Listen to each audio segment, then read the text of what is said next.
Hannah আরেন্দের যে টোটালিটেরিয়ানিজম বা সর্বগ্রাসিতাবাদের যে তত্ত্বটি আমরা পাই, যেখানে রাষ্ট্র সব কিছুকে গ্রাস করেছে, এমনকি মানুষের মন মস্তিষ্ককে গ্রাস করেছে, এটা যদি হান্না আরেন্দের টোটালিটেরিয়ানিজম হয়, আমরা সবাই জানি সর্বগ্রাসিতাবাদ বা সর্বাত্মকতাবাদ, তাহলে এবং তিনি যেখানে মেনশন করছেন যে সোভিয়েত ইউনিয়নের যে স্টালিনবাদ এবং নাৎসিবাদকে, জার্মানির নাৎসিবাদকে তিনি টোটালিটেরিয়ানিজমের উদাহরণ হিসাবে দেখিয়েছেন দ্বিতীয় বিশ্বযুদ্ধের সময়।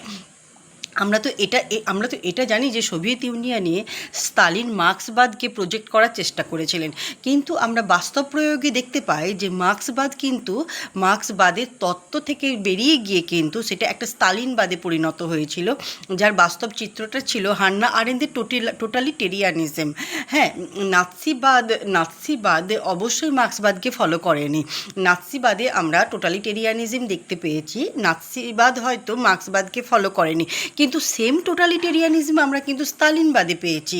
স্তালিন মার্ক্সবাদকে তার সোভিয়েত ইউনিয়নে প্রজেক্ট করেছিল, যেখানে স্তালিন যেখানে রাষ্ট্রকে এইভাবে প্রজেক্ট করছে, যেখানে সমাজতন্ত্র প্রতিষ্ঠা করা হয়েছিল সোভিয়েত ইউনিয়নে, এবং এই সমাজতান্ত্রিক রাষ্ট্রটি কি করেছিল না, টোটাল সমাজের যে টোটাল প্রপার্টিটা, সেই প্রপার্টিটি সেখানে সমবায় ভিত্তিক সম্পত্তি ছিল এবং সব কিছু সরকারি ছিল, যেখানে রাষ্ট্রটি সমস্ত কিছুকে পরিচালনা করবে, এমনভাবে পরিচালনা করছে যেখানে মানুষের ব্যক্তিগত স্পেসটুকু ছিল না।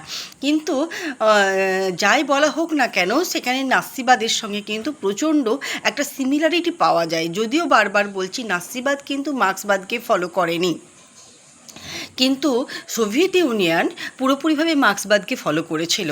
কিন্তু যখন ওই মার্ক্সবাদকে প্রজেক্ট করা হলো এবং সেটা কিন্তু দেখা গেল পুরো একটা সেপারেট স্তালিনবাদে পরিণত হলো, যেখানে মার্ক্সবাদে যেখানে সমাজতন্ত্রের কথা বলা হয়েছে এবং সমাজতন্ত্রের মধ্যে যেখানে মানুষের অনেক বেশি গণতান্ত্রিক অধিকার থাকার কথা ছিল, যেখানে দরিদ্র শ্রেণী বা সংখ্যাগরিষ্ঠ শ্রেণী অনেক বেশি করে অধিকার পাবে, এই ব্যাপারটা আশা করা হয়েছিল, সেখানে দেখা গেছিল রাষ্ট্রের হাতে সবাই পুতুলে পরিণত হয়েছিল, অর্থাৎ রাষ্ট্রের একটা সর্বগ্রাসী চিত্রকে কিন্তু হান্না আরেন্ট তুলে ধরেছিলেন।